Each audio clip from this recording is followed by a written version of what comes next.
예, 김건희입니다. 저는 기본적으로 한 세 가지를 좀 복귀해봤으면 좋겠습니다. 네. 첫 번째는 뭐냐면 이 문제에 대해서 민간 국가 또는 뭐 이런 지정에 대한 정보를 입수하지 않았습니까? 네. 근데 이게 우리 언론에 이제 무슨 기사가 날 가능성에 대해서는 그때는 어떻게 생각하셨습니까? 그러니까 이 모든 문제가 한겨레 신문이 이것이 뭐 핵무장 때문인 것 같다는 기사를 보도하면서 시작된 거지 않습니까? 네.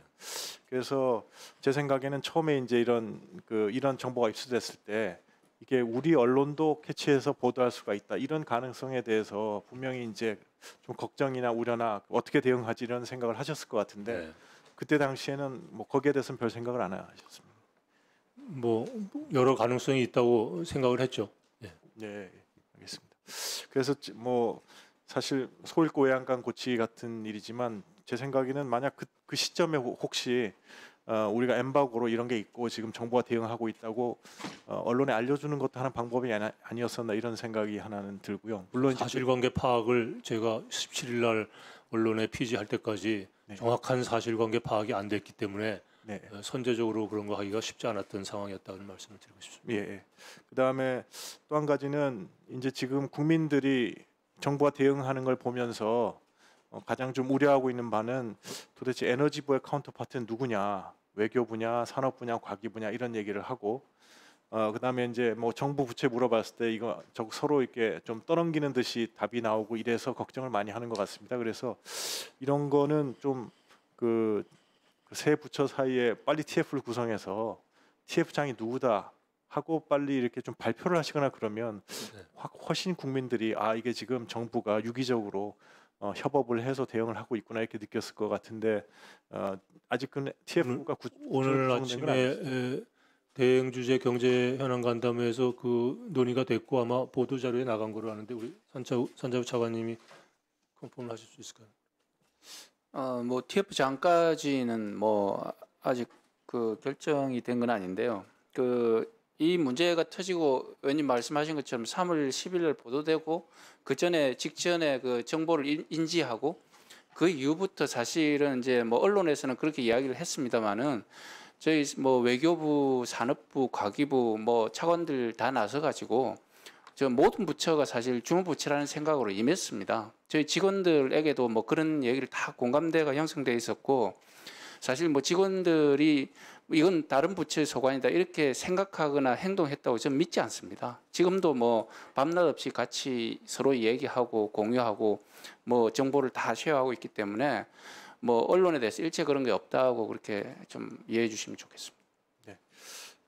그리고 그다음에 세 번째로 이제 생각이 있는 건 뭐냐면 미국은 이런 시스템을 갖고 있구나 내부적으로 기술 보안을 유지하기 위해서 이런 리스트도 만들고 물론 공개하는 건 아니지만 그렇게 하는데 그럼 우리는 어떻게 하고 있을까?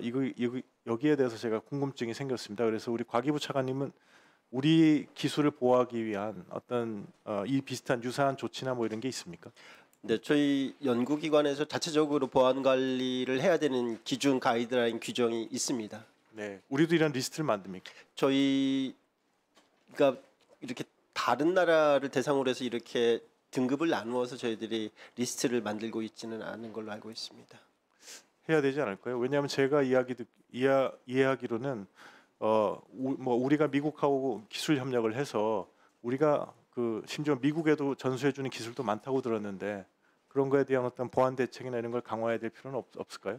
그러니까 저희들이 갖고 있는 기술에 대한 유출을 관리하기 위한 그런 체제는 되어 있습니다, 위원님. 다만 국가를 특정을 해서 그러니까 저희들이 리스트를 만들고 있지는 않다는 말씀을 드리는 겁니다.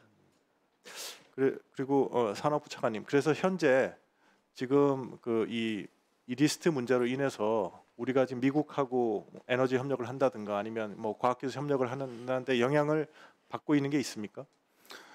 지금 부처마다 아마 뭐 소관 범위들이 달라서 제가 전체적으로 말씀드리기는 어렵지만 저희 산업부 같은 경우에는 주로 에너지부와 원전 수출 관련된 협력 차원에서 많이 논의를 진행해 왔고 이 민간 국가가 지정되었다고 하는 1월 초순만 하더라도 사실 원전 수출 문제가 뭐 정부 차원에서나 기업 차원에서나 다 사실상 해소된 상황이었고 분위기도 좋았기 때문에 그런 것들이 영향을 미쳤으리라 생각하지 않고요. 그다음에 지금 현재로서도 협력에 전혀 문제가 없습니다. 네. 과기부 차관님, 과기부 차원에서 뭐 과학기술 협력에 대해서 이 리스트리 내에서 현재 지금 무슨 문제가 발생하고 있거나 아니면 4월 15일 이후에 특별히 문제가 되리라고 지금 예상되는 게 있습니까? 지난주에 저희들이 기관들이랑 여기에 대해서 논의를 좀 한 바 있고요. 아직까지는 저희들이 연구자들이 체감하는 그런 어떤 변화가 인지되고 있지는 않습니다. 네, 알겠습니다. 그래서 장관님 제 생각은 이 문제가 너무 이제 국내적인 논란의 대상이 되다 보니까 이걸 우리가 너무 키우게 되면 결국 이게 이제 한미 간 협의에서 미국의 레버리지가 될 가능성 아까 우리 인요한 의원님도 지적하셨는데요. 그래서 그렇게 만들지는 않아야 된다고 생각하는데 장관님 어떻게 생각하십니까? 저도 그렇게 생각합니다. 네, 있습니다.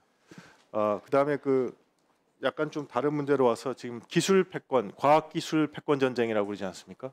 왜냐하면 그 국가 간의 질서라든가 이런 문제에 있어서 과학 기술이 차지하는 문제가 점점 중요해지고 있는데요. 네.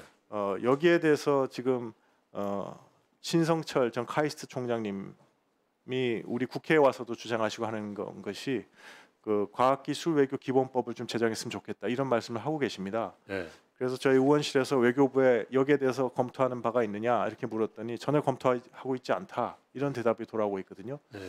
그래서 제 생각에는 이런 문제에 대해서는 좀 그 외교부하고 과기부하고 좀 협의를 해서 네. 어떤 외교에 있어서 과학기술이 차지하는 중요도, 특히 이것이 그냥 뭐 과학기술이 경제뿐만 아니라 우리 안보 문제에서도 큰 영향을 미치는 상황이 되기 때문에 어떤 그런 입법 같은 필요성에 대해서는 좀 적극적으로 검토해 주셨으면 좋겠다는 말씀을 드리겠습니다. 네. 그렇게 하겠습니다. 네. 예, 수고하셨습니다. 다음 윤우덕 의원님 질의 주시기 바랍니다.